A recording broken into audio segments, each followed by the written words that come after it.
Alrighty, welcome back everyone. It is LaughNgamez here. I am back, and it is time for another Starcraft 2 1 vs 1 replay cast. We have got one that I'm excited to cast here. It's got two of my favorite players, and I think two of the most exciting foreigners to watch, I'll say, and to cheer for. In the bottom left-hand side of the map, we have got none other than uThermal, uThermal, I think was what he was going by most recently.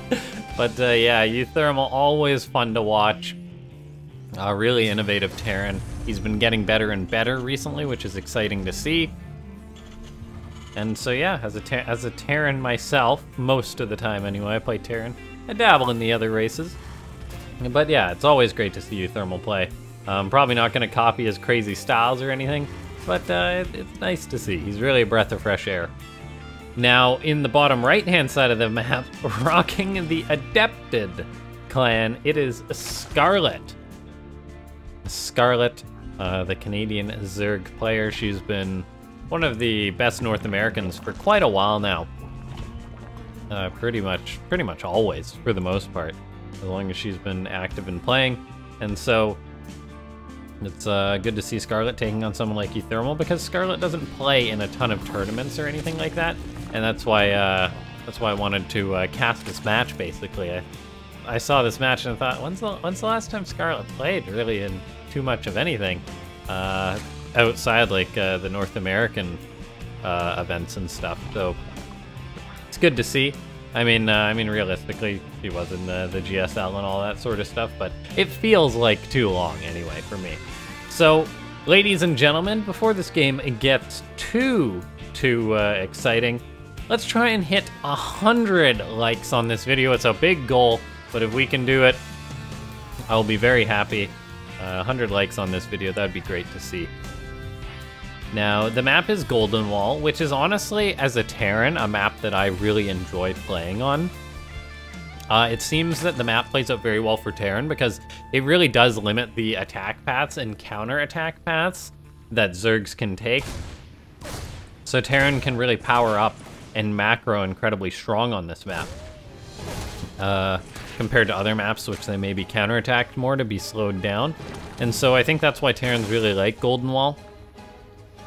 We casted, pardon me, it was Lambo versus uThermal on this map when it sort of first came around.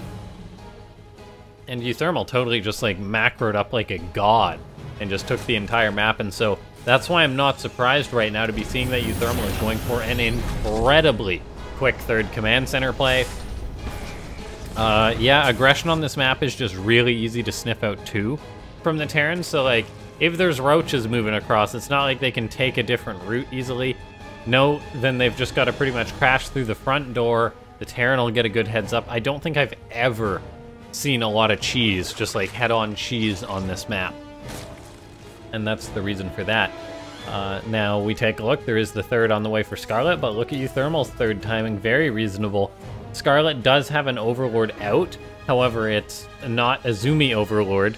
No speed. The third's quite a ways at the back of the base, and uThermal does have a Marine to help shoot an Overlord that may dive in for a scout. Just the one Marine, but he's also making a Viking, which will help shut down the scouting, and so Scarlett has got no idea what uThermal's doing at this point in the game. No idea that this third command center is just about done.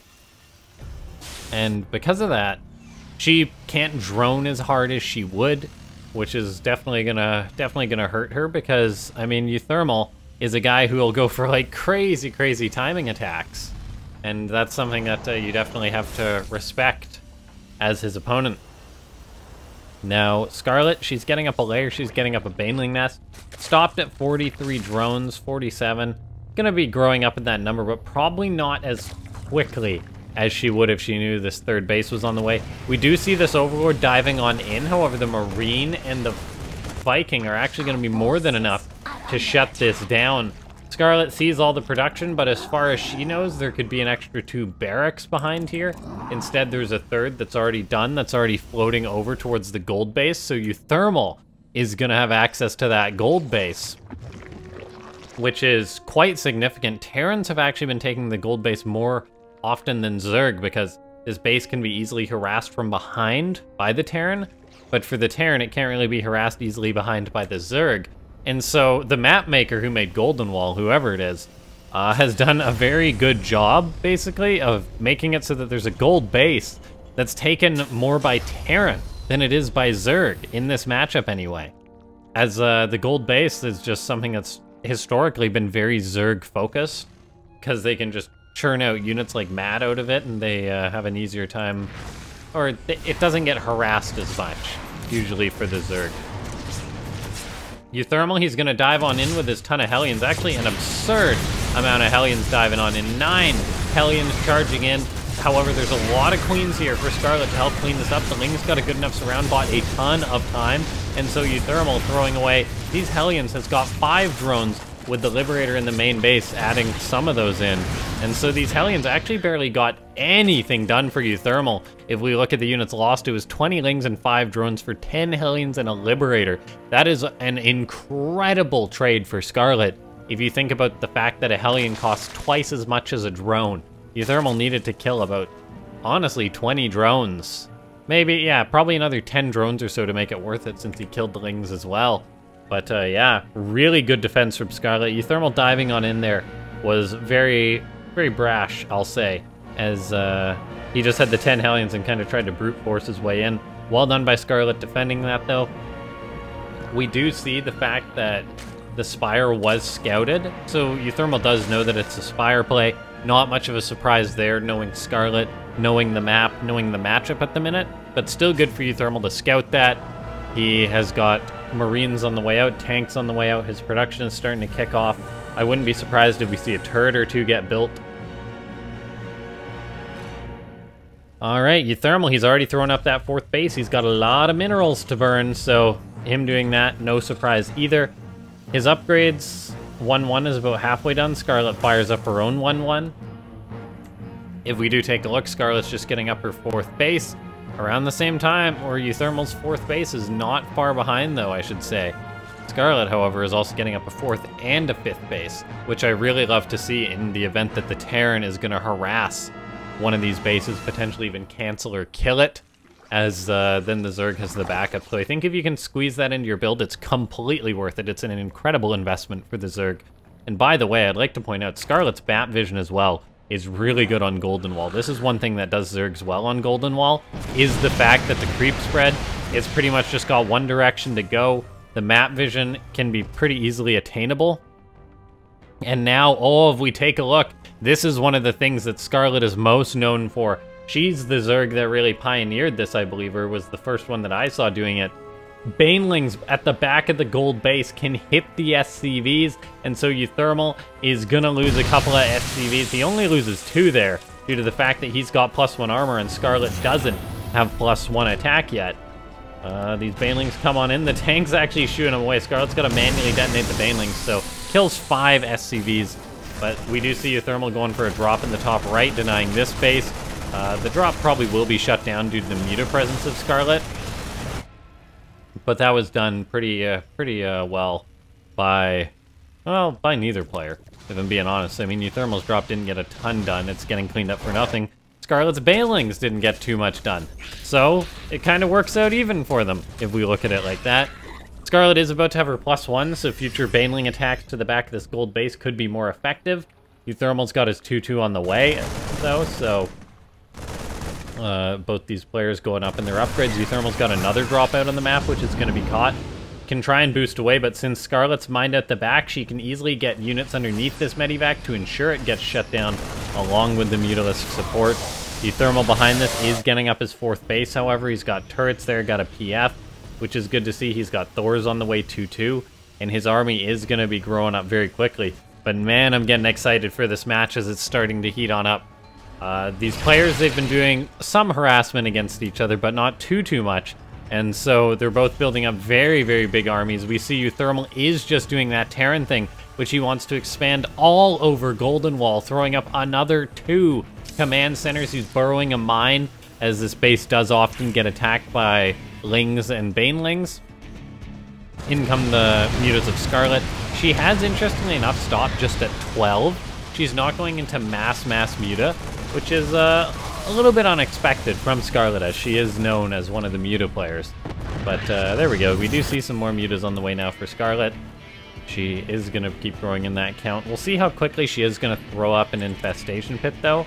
And she does actually have one. We'll see how quick she's going to try and get up her hive, so she'll be able to get up ultras and things. But I was just saying how this base, this PF, gets attacked often.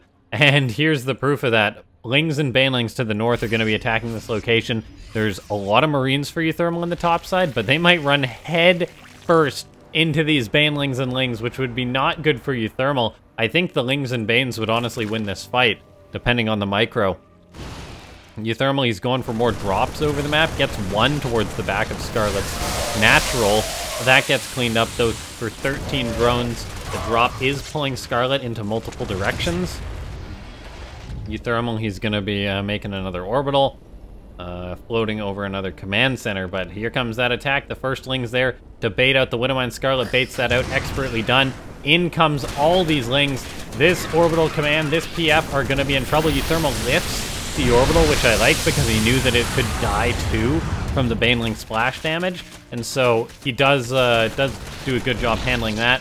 Meanwhile, he's got Marines out on the map helping deal with the Mutas, but lots of small skirmishes out on the map. This game's really testing me as an observer. uThermal now decides to push across the center of the map. He's resecuring this PF location, but he's out on creep, so he's got to back up, because Scarlett does have a rather high Baneling count. 34 Banes is nothing to scoff at, particularly when you got 58 Marines. That is a lot of Marines. uThermal, if we take a look, is going to be getting up this PF. He's got 3-3 on the way, so his upgrades are going to be looking good. And Scarlett, she does have that hive done, though, so she is getting up Adrenal Gland. She is getting up 3-3. No Ultra Cavern just yet. I wouldn't be surprised if we see that. I mean, Zergs do have different feelings on the Mutas.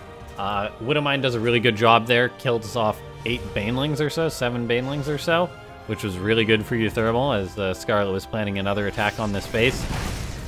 Widowmine kills off a couple of Lings. Good reaction by Scarlett, though. Well done splitting against that. But here we're starting to see the strength of Golden Wall for Terran. If we take a look, uThermal's starting to push out on the map with his army. Scarlett really doesn't have much of a choice but to fight this army head on, but that's really tough to do for the Zerg. I mean, she can try and counterattack, but that would involve sending her army up through the north. uThermal's got Widowmines to spot that. And so the fact that the bottom half of this map is more or less sealed off, it means that the Zerg has a lot less options to deal with a Terran army. We see uThermal behind this. Oh my god, the madman is going to be building 6 command centers at once. This is what happens when you give uThermal a gold base. Widowmine and siege tanks are trying to defend this gold location, though, which is now actually under fire by the Zerg. And Scarlett does sneak a counterattack off, which is able to hold the Terran player back. And now this is going to make things even more complicated for uThermal. All these building command centers he has could be under attack in just a second. As we see, the Zerg has moved on forward. uThermal, he's going to have to split his Marines to deal with all these Banelings. Scarlett, though, is retreating. She does only have 20 Banelings, as she hasn't replaced too many of them. uThermal cleans up those Changelings, which I think is a very good thing, because if Scarlett saw this many orbitals going up, I feel like she'd put on a little bit more pressure onto the Terran. uThermal has got so many command centers, he can just make PFs and orbitals for days. I wouldn't be surprised if he just like double PFs a base or two, throws up a ton of turrets and just calls it a day.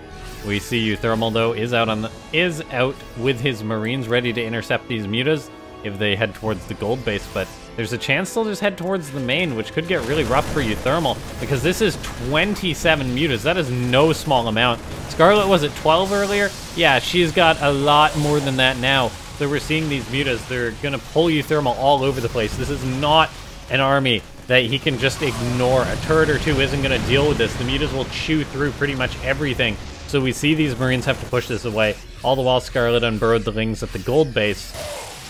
And look at this. Yeah, Marines are coming in to try and deal with the Mutas, but the Mutas are just cleaning them up.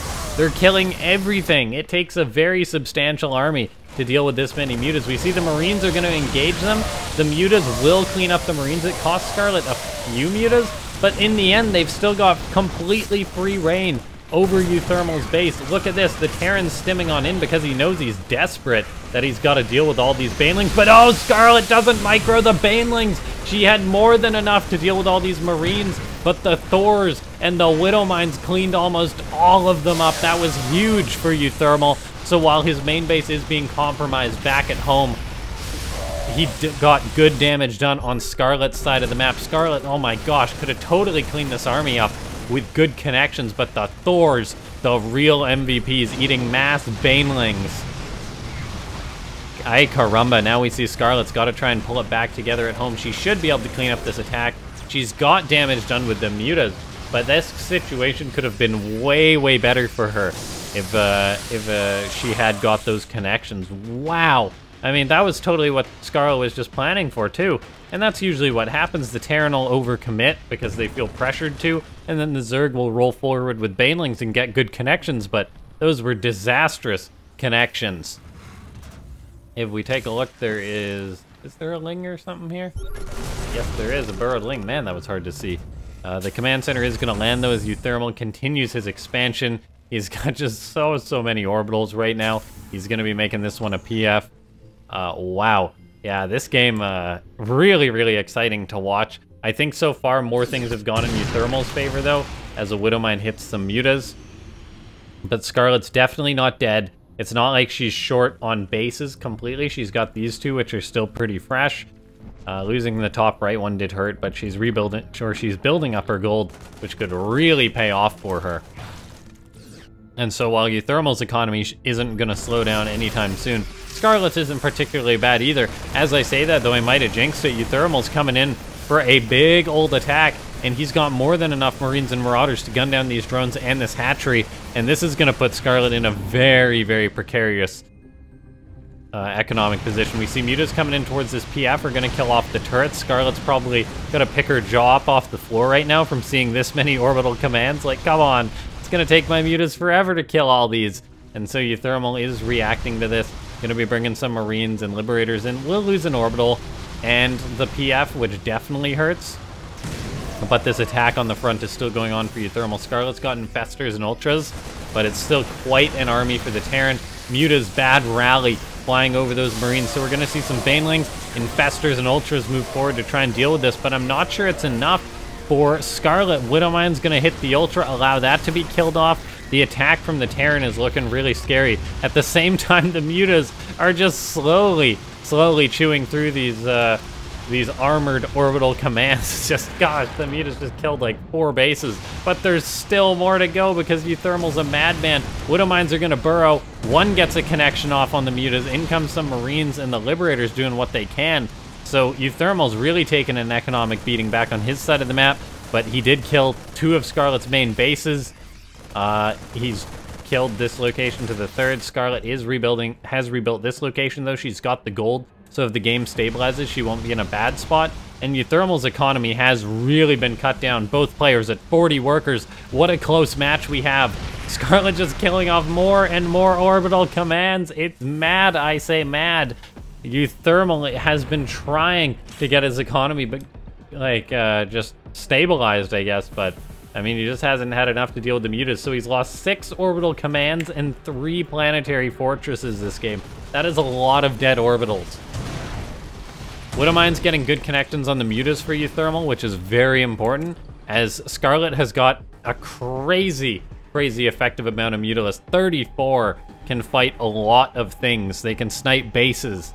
It takes more than just a Thor or a mine and a couple of turrets to deal with this many mutas. uThermal is going to have to get very lucky when it, or have a very brilliant play when it comes to dealing with these mutas.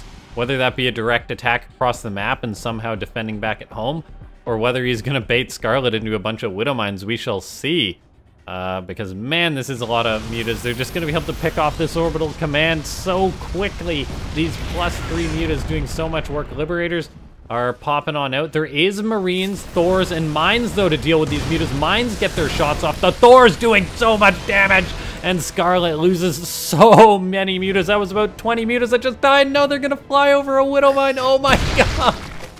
That mine just killed. Oh, that does it. The mine just killed too many mutas. Scarlett banked on the counterattack, but uThermal had left enough mutas back at home. Oh my god, what a crazy fight. There was 8 Marines, 2 mines, and a Thor. And the 2 mines deal a ton of splash damage. Then with the Thor, just to add a little bit more, and the Liberators were there too. Oh my god, that was disastrous. And Scarlett, she put it all on the counterattack. Like, this could have fully gone into a base race. But Scarlett just didn't have enough back at home to defend to at least even things up. She's focused on the mutas. She's got the infestors, which she's actually paying quite a bit of attention to, waiting for a good fungal, going for a clutch play, and she does seemingly get it. Yeah, she actually gets some pretty good connections there, really good engagement, but the problem is all the mutas died back at home, and so imagine if Scarlett doesn't lose the mutas while this is going on, and just kicking her while she's down the Widow Mine. It's those mutas, and she just taps out. I mean, that was such a close game between these two, and this is why I love watching Scarlett and uThermal, but wow, what a game. Ladies and gentlemen, as I said before, let's try and hit 100 likes on this video. If you're new to the channel, go ahead and subscribe if you enjoy StarCraft 2 content daily. And you want to, yeah, check more of these matches out. Join the Discord, which is linked in the description. And then if you do want to get various perks and support the channel, consider becoming a member, which is linked in the description down below. You can utilize that, or press the join button. Ladies and gentlemen, my name is LaughNgamez. Thanks so much for watching. I'll see you next time.